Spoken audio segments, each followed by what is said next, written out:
Good morning, friends. Namaskar, Sat Sri Akal, Vanakkam, Adab. Today we'll start class 12 English code 301 from Flamingo chapter 2 Lost Spring Stories of Stolen Childhood by Anis Jang. This story is comprising of two different incidents. First part, sometimes I find a rupee in the garbage. And the second part, we'll study I want to drive a car. तो दोस्तों, lost spring chapter का नाम spring is a season, ठीक है, best part of the season होता है season में। और जहाँ चाइल्डहुड की बात है, अभी जो आप लोग कितने लकी हैं, आप लोग स्कूल में पढ़ रहे हैं। इमेजिन करो अगर आपका स्कूलिंग आपसे छीन लिया गया होता, आप लोग स्कूल में नहीं, अब तक क्लास 12 तक नहीं आए होते, तो आगे आपका जो फ्यूचर है वो डार्क में चला जाता। इसलिए ये उन बच्चों के लिए डेडिकेट किया गया है, those who are not lucky, those who could not go to school, they are without education, और without education mean without skill, and at last अच्छी जॉब नहीं मिलेगी, फिर प्रॉब्लम होगी। तो let's go with the chapter now. Anees जंग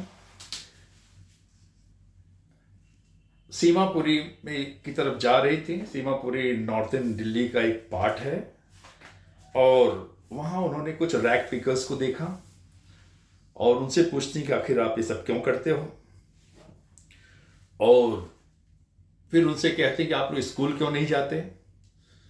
तो उसमें एक लड़का था साहिब, बोला कि हमारे आस पास स्कूल नहीं है, इसलिए नहीं जाते हैं। तो अनीस जंग कहती क्या मैं स्कूल अगर खोलूंगी तो स्कूल में जाओगे? तो कहते हाँ स्कूल में जाएंगे। और फिर कुछ दिन बाद फिर वो बच्चे मिलते हैं अनीस जंग से और आके पूछते हैं क्या मैडम आपका स्कूल तैयार हो गया? तो अनीस जंग को तो पता था कि उन्होंने बस ऐसे फेक प्रॉमिस किया था।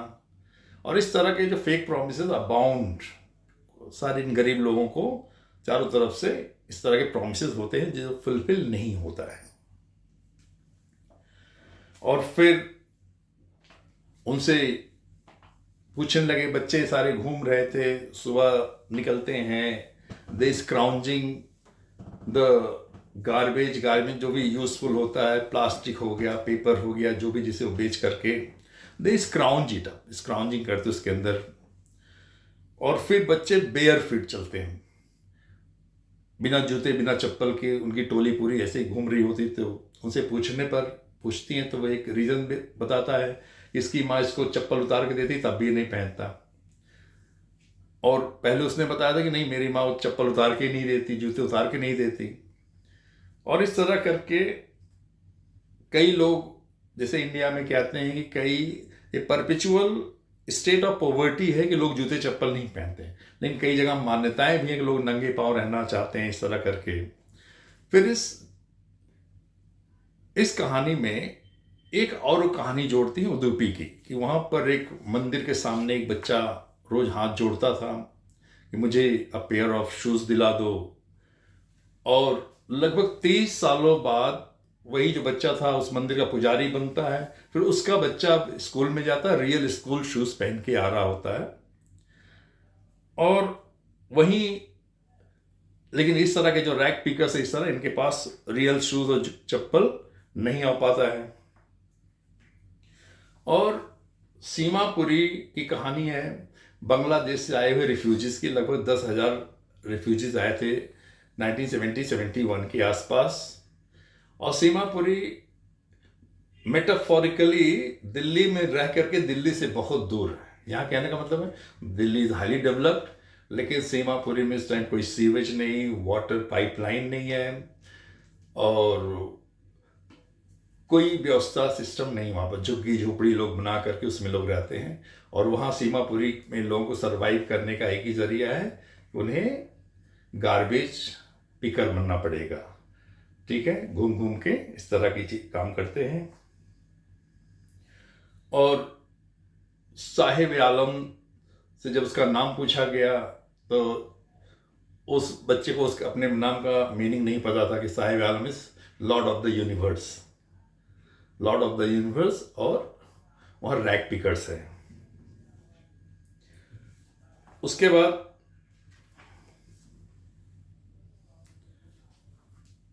एक दिन मतलब साहब वहाँ पर जहाँ लॉन टेनिस का गेम हो रहा था वो बाहर से देख रहा होता है, जब कभी वहाँ कोई नहीं रहता तो अंदर जाकर झूला झूल लेता।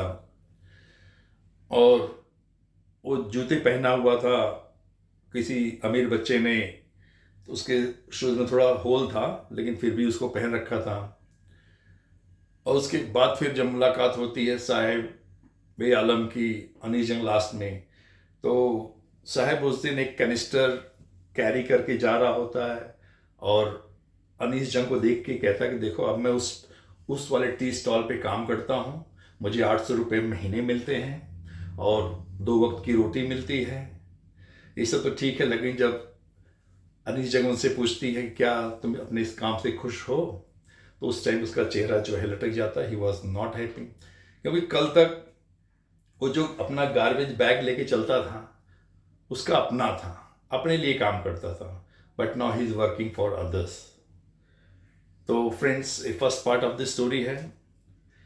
सेकेंड पार्ट स्टोरी में आपको लिए चल रहे हैं यूपी के एक डिस्ट्रिक्ट फिरोजाबाद, जिसे बैंगल मेकिंग इंडस्ट्रीज कहा जाता है या चूड़ियों का शहर कहा जाता है। और वहाँ पर फिरोज़ाबाद, जैसे आप यहाँ से जाएंगे मथुरा, फिर आगरा पार करेंगे, फिर फिरोज़ाबाद डिस्ट्रिक्ट आता है। जहाँ देखेंगे वहाँ पर यही मिलेगा। वहाँ के सारे लोग जो भी है सबको इसी बैंगल मेकिंग इंडस्ट्री में ही काम करना पड़ता है, कम उम्र से ही उन्हें काम करना पड़ता है।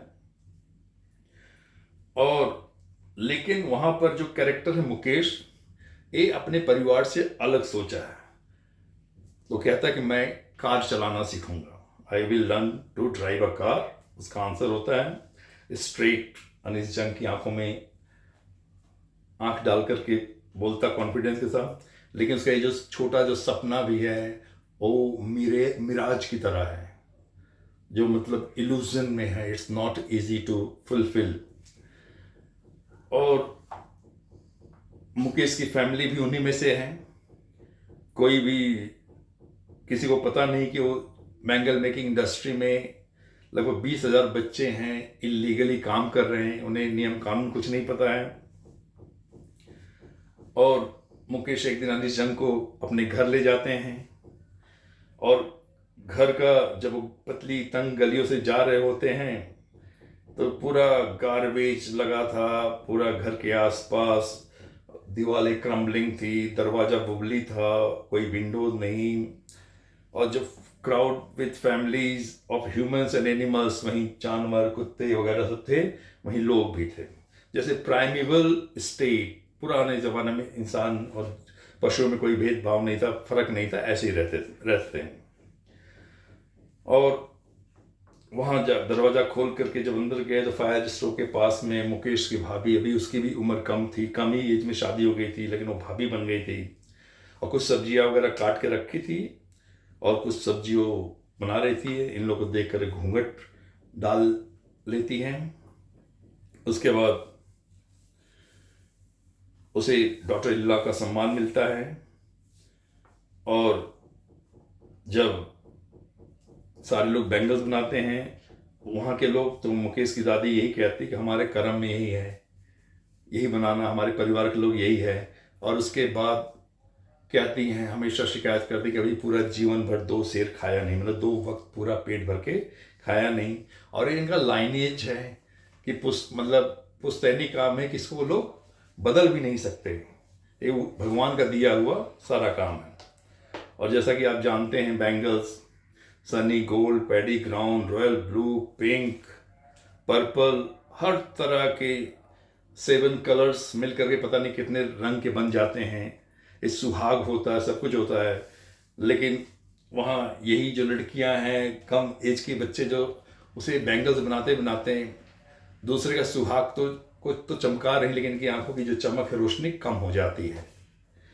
और सविता नाम की एक लड़की के बारे में बताया गया वहाँ पर, पिंक ड्रेस में पहनी है और वो भी एल्डरली औरतों के साथ बैठकर सोल्डरिंग कर रही, ग्लास पीसेस को जोड़ रही हैं, तो बैंगल बनता है।